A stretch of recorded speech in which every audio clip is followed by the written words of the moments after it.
Good morning everybody. Today we will discuss about the combination of resistance which having two headings, one is in series and one is parallel. Generally the student get forgot how they are connected in series and in parallel and how they are using. So we will discuss about each of them.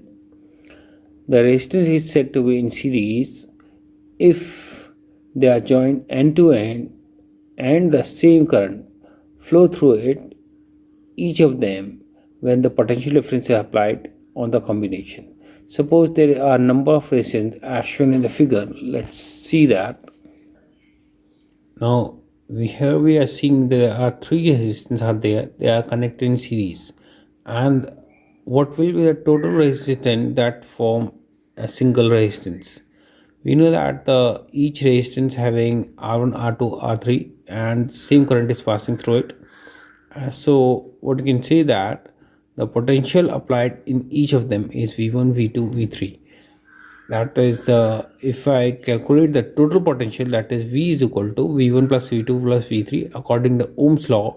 That is, each of them, the current potential is applied through it is V is equal to IR. So V1 is equal to, that is V1 R1, V2 is IR2 and V3 is IR3. As the current is same in each of them, the total combination what we called as V is equal to IR, that means putting the value of IR in each of them. So the total resistance I is equal to V is equal to IR1, IR2, IR3, and we cut down the current in which having the common. So the net resistance will be R is equal to R1 plus R2 plus R3.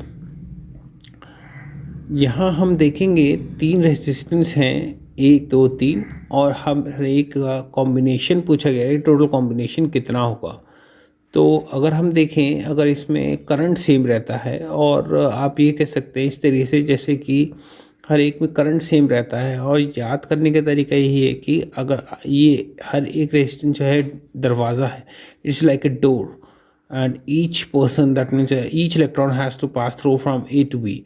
हर एक में current को पास करना है ए से B तक। तो अगर ये डोर खुला रहेगा तभी अंदर यहाँ से यहाँ तक जाएगा, सेकंड डोर में जाएगा, फिर थर्ड डोर में। डोर सारे खुले होने चाहिए जिसकी वजह से यहाँ से यहाँ तक पहुँचेगा। ये सीरीज़ के लिए नेसेसरी कंडीशन है। तो इसमें करंट सेम रहता है, और हमें मालूम है ओम्स लॉ से V is equal to I R होता है। तो करंट पोटेंशियल डिफरेंस R1 में कितना होगा? V is equal to IR1, और दैट इज ईच, और सेकंड का क्या होगा? V2 is equal to IR2, और V3 में कितना होगा? VIR3। तो नेट पोटेंशियल यहाँ से यहाँ तक कितना होगा? That is V is equal to IR।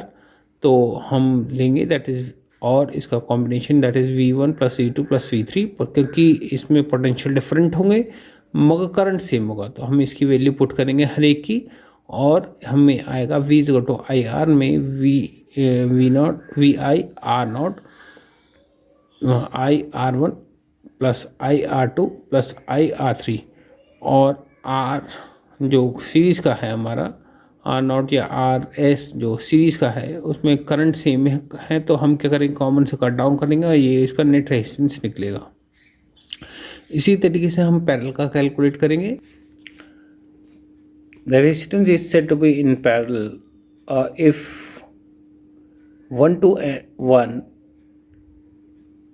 resistance is connected in one point to other and is connected to a point so that the potential difference across each resistor is same and the current and is equal to the potential difference between the 2 points।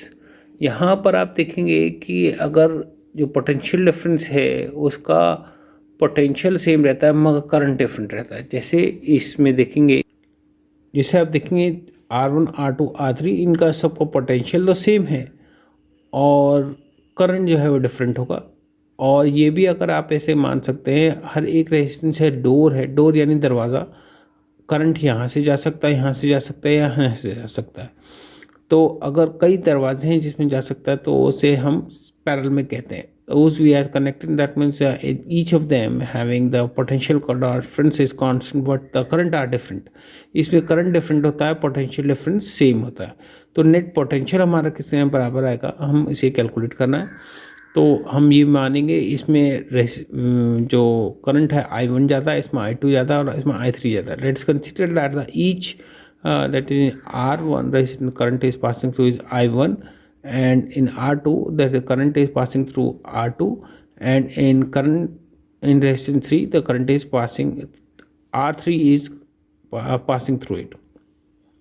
तो Ohm's law के according क्या होता है, V I is equal to V upon R1. हर एक का हम current निकाल रहे हैं. I1 का होगा V अपॉन R1, R2 का होगा V अपॉन R2 और R3 का होगा, I3 का होगा V अपॉन R3. तो नेट पोटेंशियल, नेट करंट हमारा कितना होगा, I is equal to I1 plus I3, और इनकी वैल्यू पुट कर देंगे तो हमको क्या मिलेगा. तो नेट पोटेंशियल जो नेट हमारा करंट पास हो रहा है, I is equal to V upon R, P is resistance in parallel. तो इसकी वैल्यू पुट कर देंगे हर एक की, तो हमें मिलेगा V upon RP, V upon R1, V upon R2 plus V upon R3. Potential reference constant है सब में तो, और कॉमन भी है तो हम इसे कट डाउन करेंगे, और जो हमें रेजिस्टेंस मिलेगा वो मिलेगा I upon RP is equal to 1 upon R1 plus 1 upon R2 1 upon R3. ये सीरीज़ का है, सॉरी पैरेलल का है.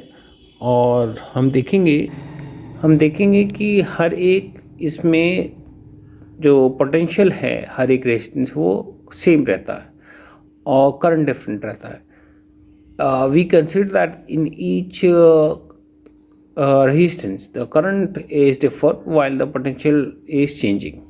इस तरह के कॉम्बिनेशन हमको जनरली पूछे जाते हैं और उसमें हमें कैलकुलेट करने होते हैं. ये तो फॉर्मूला है, इसके बेस पे हम न्यूमेरिकल भी करेंगे आगे की सीरीज़ में.